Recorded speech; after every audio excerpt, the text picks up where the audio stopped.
वसुधा का नेता कौन हुआ? भूखंड विजेता कौन हुआ? अतुलित यश क्रेता कौन हुआ? नवधर्म प्रणेता कौन हुआ? जिसने न कभी आराम किया, विघ्नों में रहकर नाम किया। परिकी पांडला नरहरि, भारतीय प्रशासनिक सेवा 2001 बैच, कलेक्टर एवं जिलाधिकारी सिवनी 2007 से 2009, कलेक्टर एवं जिलाधिकारी सिंगरौली 2009 से 2011, कलेक्टर एवं जिलाधिकारी ग्वालियर 2011 से 2015, कलेक्टर एवं जिलाधिकारी इंदौर 2015 से 2017।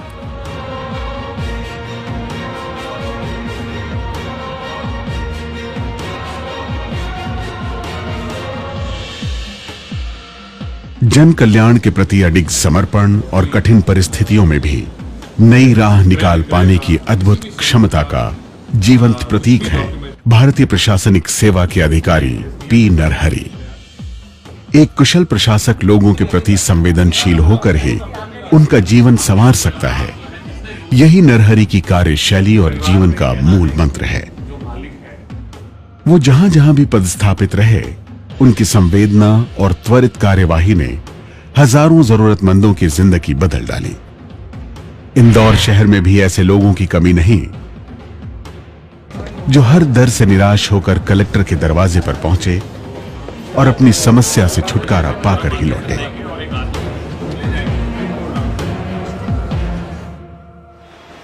जैसे युवा तैराक सत्येंद्र सिंह लोहिया। बचपन में एक गलत इलाज ने सत्येंद्र के पांव की ताकत छीन ली, लेकिन उनके इरादों को कमजोर नहीं कर पाया।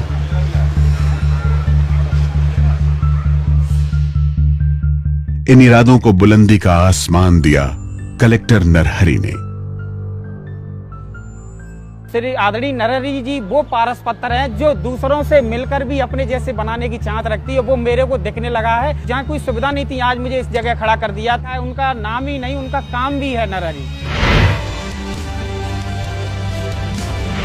कुछ ऐसी ही कहानी भारोत्तोलक सरगम चौहान की भी है। मैं उन्हें ये दिखाना चाहती हूँ कि आगे भविष्य में मैं एक लेवल तक जाऊँ, इंटरनेशनल लेवल तक जाऊँ, भारत का प्रतिनिधित्व करूँ और जो डीएम साहब का जो मेरे लिए जो सहयोग रहा, मैं उसे एक इंटरनेशनल लेवल तक प्रूफ करके बताऊँ।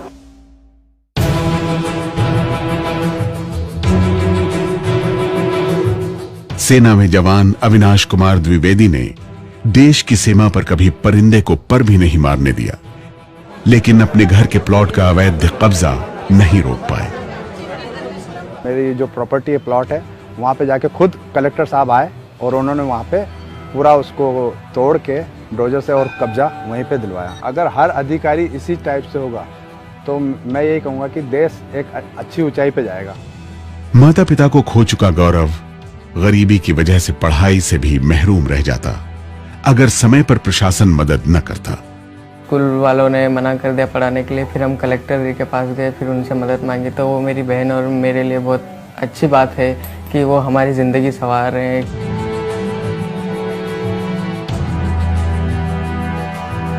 प्रशासन की पहल ने ही बुरे वक्त की मार झेल रही साक्षी और उसकी बहनों को उनकी किताबों की दुनिया लौटाई। जैसे कि मेरी आईपीएस ऑफिसर बनना चाहती हूँ, वो मेरे लिए बिल्कुल एक गॉड की तरह है और मैं बहुत थैंकफुल हूँ उनके लिए और मैं चाहती हूँ कि वो ही हमेशा इंदौर सिटी में कलेक्टर रहें।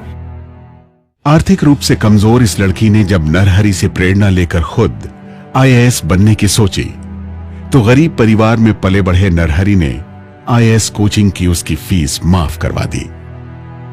वो जो भी काम करते हैं लोगों के साथ जुड़ के करते हैं, उस लेवल पे जाके करते हैं जहाँ पे समस्या होती है। सर तो बहुत ही अच्छे इंसान है और मेरे आइडल पर्सन है और मैं हमेशा उनकी तरह काम करना चाहूँगी। जिस सामाजिक आर्थिक स्थिति से मैं निकल कर आया हूँ, मुझे हमेशा ये लगा कि हमें इस तरह के स्ट्रगल्स करने वाले जितने भी छात्र छात्राएं होते हैं, उनको उनकी सहायता करना बहुत जरूरी है। जन सेवा का ऐसा जज्बा भला घड़ी का गुलाम कैसे हो सकता है?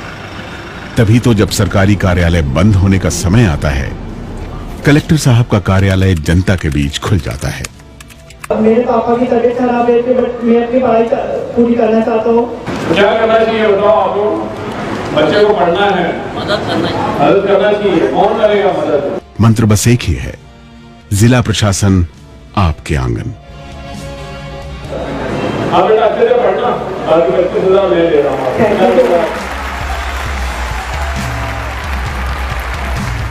क्या चल रहा है? 10 रुपए यूनिट सर। मैं आपको सहयोग कर गला पकड़ के काम कर रहा हूँ, क्या से जन भागीदारी के साथ समझौतावादी जो है हम लोग आपका मीडिएटर का रोल करेंगे।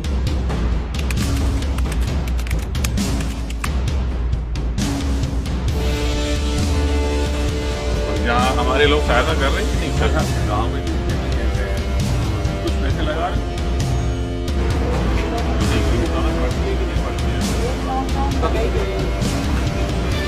सुबह सुबह का ये जो फॉलो अप है वो बहुत ही इफेक्टिव है, ग्रामीणों से इंटरेक्शन हो जाता है।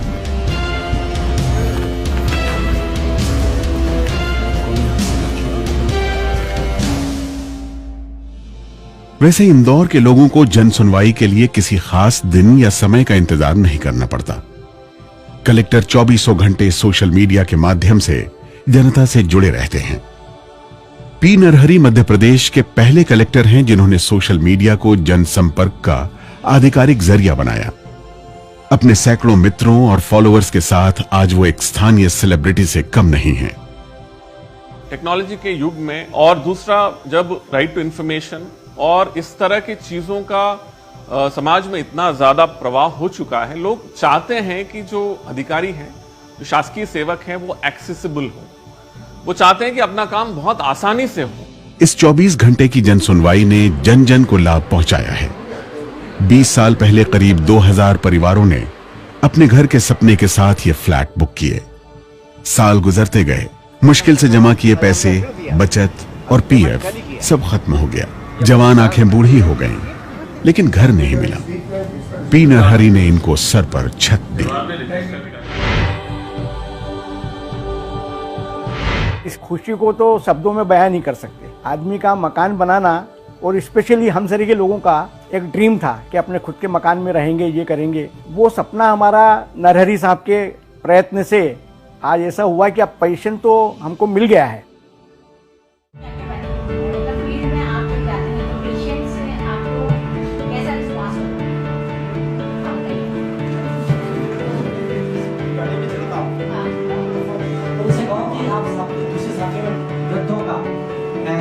पी नरहरी सिर्फ आर्थिक मदद करने में नहीं, बल्कि लोगों को स्वावलंबी बनाने में विश्वास रखते हैं। इसी दूरगामी सोच से बनी नेत्रहीन दिव्यांगों की संस्था सुपर 10।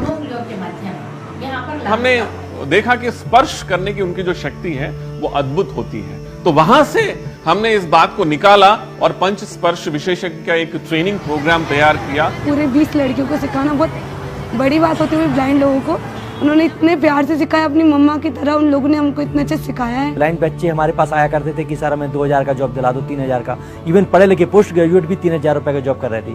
उनमें से कई की हालत है कि आज 1500 से 2000 रुपए पर डे कमा लेते हैं। नेत्रहीन दिव्यांगों के लिए स्पर्श चिकित्सा की ट्रेनिंग एक ऐसी पहल है जिसने उनके लिए सम्मान के साथ सर उठाकर जीने की राह बनाई है। बहुत रिस्पेक्ट मिलता सर, बहुत सम्मान मिलता। एटलीस्ट जहाँ पे थेरेपी करने जाते हैं सर, वहाँ पे भी सर जिसके भी दर्द खत्म हो जाते हैं, उसके बाद हमको इतना रिस्पेक्ट मिलता है सर कि वो तो बस पूछो ही मत। इस अनूठी पहल को देश भर में सराहा गया।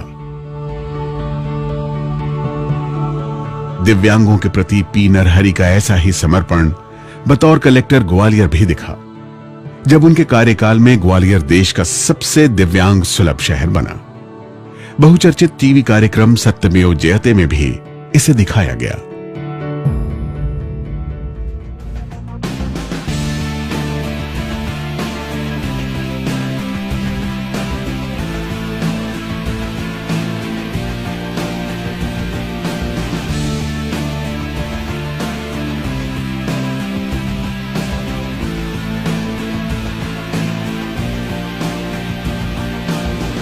नरहरी लोगों के दिलों से जुड़े तो लोगों ने भी उनके हर आह्वान, हर पहल को अपना समझा और उनके हर कदम से कदम मिलाया। बड़ी सोच, दिन रात की मेहनत और जन भागीदारी से इंदौर देश का नंबर 1 स्वच्छ शहर बना। ये जो पूरा कार्यक्रम है ये 10 to 5 वाला कार्यक्रम नहीं है, यानी कि ऑफिस टाइमिंग्स में क्रियान्वित करने वाला कार्यक्रम नहीं है। स्ट्रैटेजीज हम लोग लेके चले, वही हमारे सक्सेस के लिए कारण है। तो ये हमारा लगभग 2 साल का ये पूरा कार्यक्रम रहा है।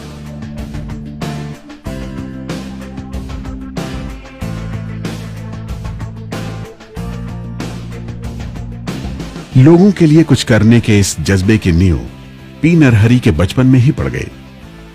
1 मार्च 1975 को तेलंगाना राज्य के करीमनगर जिले के बसंत नगर गांव के एक साधारण परिवार में उनका जन्म हुआ। स्वाध्याय और अपने लगन के बल पर इंजीनियरिंग की, वैज्ञानिक बने और फिर 2001 में भारतीय प्रशासनिक सेवा में चले गए। अपने बचपन और गांव के अपने संस्कार को वो कभी नहीं भूलते। साधारण जीवन व्यतीत करते हैं और अपने बच्चों को भी सरकारी सेंट्रल स्कूल में ही पढ़ाते हैं। सेवा धर्म में उनका सबसे बड़ा संबल परिवार ही है। नियतम कुरु कर्म, अपना काम करना बहुत इंपॉर्टेंट है। तो ये भगवद गीता में लिखा है। सो वो अपना ड्यूटी कर रहे हैं एज एन एडमिनिस्ट्रेटिव ऑफिसर। सो मुझे एज अ वाइफ मेरी प्रिस्क्राइब ड्यूटी है टू सपोर्ट। सक्षम प्रशासन चलाने के साथ साथ एक नीति निर्माता के तौर पर भी पी नरहरि अपनी योग्यता साबित कर चुके हैं। मध्य प्रदेश शासन के महिला एवं बाल विकास के उप सचिव के तौर पर आज की बहुचर्चित लाडली लक्ष्मी योजना का पहला ड्राफ्ट नरहरि ने ही तैयार किया। आज ये योजना अलग अलग नामों से देश के 11 राज्यों में चल रही है। पद कभी नरहरि की पहचान नहीं बना, बल्कि वो पद की पहचान रहे।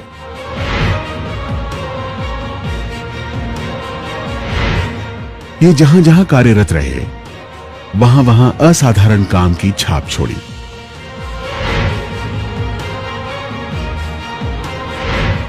यही कारण है कि इनको मिले पुरस्कारों की सूची 40 से भी ज्यादा है।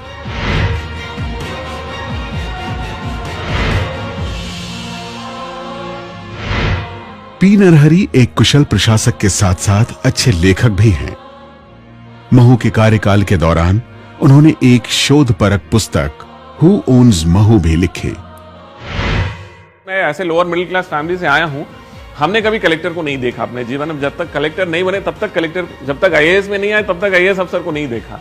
तो मैं हमेशा ये मानता हूं कि मुझे ऐसा कलेक्टर बनना चाहिए कि जो इजीली मुझे लोग देख सके, समझ सके और मुझसे बात कर सके और समस्या बता सके। एक प्रशासनिक सेवा अधिकारी के तौर पर पी नरहरि अपने हर कर्तव्य को तो पूरी तरह निभाते ही हैं। लोगों की मदद के लिए वो व्यवस्था के दायरे से बाहर निकलकर नए समाधान ढूंढने में भी नहीं हिचकते। अधिकारियों के लिए, किसी के लिए भी अगर ये काम करोगे तो आप फंस सकते हो, आप ये काम इस तरह से करोगे तो आपके अगेंस्ट में इंक्वायरीज हो सकते हैं वाली जो चीजें हैं, वो अधिकारियों को, शासकीय सेवकों को रोकता है काम करने। लीक से हटके करने में ही हमको दिखता है कि अच्छा ऐसा करने से काम होता है। सरकार पद को, उस पर बैठे व्यक्ति को समान अधिकार देती है। इन अधिकारों को जनहित और लोक कल्याण का अस्त्र बनाकर हजारों जिंदगियां बदलने का मादा पी नरहरि जैसे चुनिंदा लोग ही रखते हैं।